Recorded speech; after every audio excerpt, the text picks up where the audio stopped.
என்ன வேணும்? பால் என்ன வரல? என்ன பால் பாண்டியா நீ வந்து உட்காந்துருக்க? பால் வரும்போது கொடுப்பாங்க. அடுப்படியே உட்காந்தா என்ன பண்ணுறது? ஃபயர் ஆகிடும். ஓடு, வரட்டும் பால். குழந்தையா பால் குடிக்க வந்திருக்க? எதிர்த்து படா. ஏன் திருட்டு மொழி முடிக்கிற? ஃபேமிலி கோப்பிங்க கேஸ் தானே நீ? உன்னையெல்லாம் காப்பாற்றினது எவ்வளோ பெரிய விஷயம் தெரியுமில்ல? இதெல்லாம் காலத்துக்கும் நீங்கள் எனக்கு கடமைப்பட்டிருக்கீங்க. நான் என்ன சொல்கிறேனோ அதை அப்படியே கேட்கணும். என்ன? நில்லுன்னா நிற்கணும், நடனா நடக்கணும்.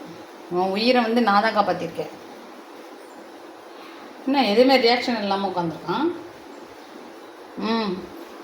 அப்புறம் 25,000 நீ எனக்கு கொடுக்க வேண்டியது வேறு பாக்கி இருக்குது. உனக்கு அந்த மட்டும் செலவாயிருக்கு. எப்போ வேலைக்கு போய் எப்போ இந்த கடனெல்லாம் தீர்ப்பேன்னு தெரில. போ, ஏதாவது நல்ல வேலையில் சேர்ந்து கடனெல்லாம் அட. உட்காந்துருக்கான் அப்போ தான் வந்து